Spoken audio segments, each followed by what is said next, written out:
नंद के आनंद भयो, जय कन्हैया लाल की।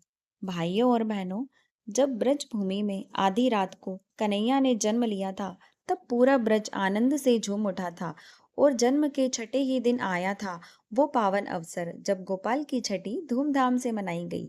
कहा जाता है कि इस दिन छठी माता स्वयं पधारती हैं और बच्चे का भाग्य लिखती हैं।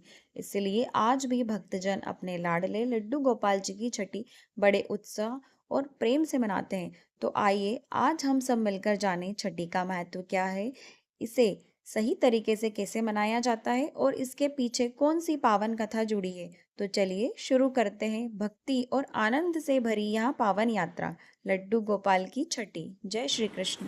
छठी का पर्व बच्चे के जन्म के छठे दिन मनाया जाता है।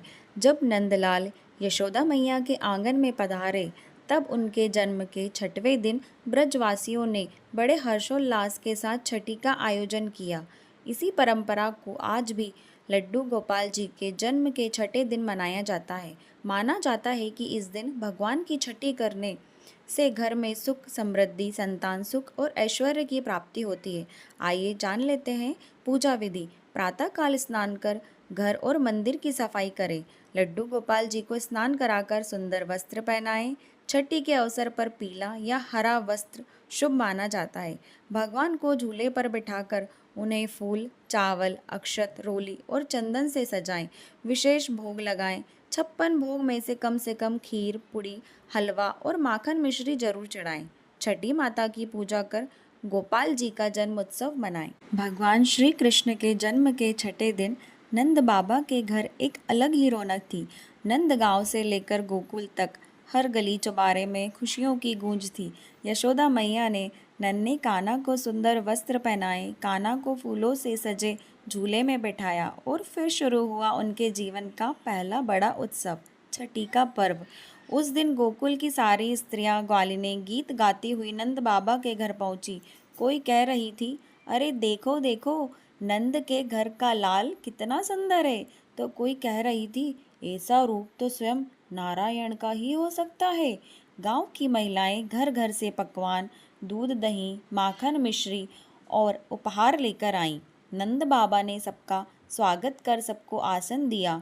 ढोल, नगाड़ों और बांसुरी की धुन पर ब्रजवासी झूम रहे थे। यशोदा मैया तो कान्हा को देखकर निहाल ही हो रही थी। आज तो मेरा लाल छठी मना रहा है। सब उसकी आरती कर रहे हैं, सब उसे आशीर्वाद दे रहे हैं। कहा जाता है उसी रात छठी माता स्वयं नंद बाबा के घर पधारी थी। वे आई और उन्होंने कान्हा के भाग्य में दिव्य आशीर्वाद लिखा। उन्होंने कहा, यह बालक केवल नंद और यशोदा का पुत्र ही नहीं है, यह जगत का पालनहार है। यह अपने बाल रूप से सभी को मोहित करेगा और आगे चलकर अत्याचारियों का नाश कर धर्म की रक्षा करेगा। यही कारण है कि इसी दिन को छठी कहा गया। भक्त मानते हैं कि जब कोई संतान जन्म लेती है तो छठी माता उस दिन उसके भाग्य की रूपरेखा बनाती हैं। और जब हम लड्डू गोपाल जी की छठी मनाते हैं तो मानो हम उनके जीवन की उस दिव्य घटना को दोहरा रहे होते हैं। नंद के आनंद भयो, जय कन्हैया लाल की। हाथी दीनी घोड़ा दीनी और दीनी पाल की। प्रिय साथियों, लड्डू गोपाल जी की छठी केवल एक रस्म ही नहीं बल्कि भक्ति और प्रेम का उत्सव है। जब हम छठी मनाते हैं तो यह हमारे जीवन में सुख, समृद्धि और खुशियों का संदेश लाती है।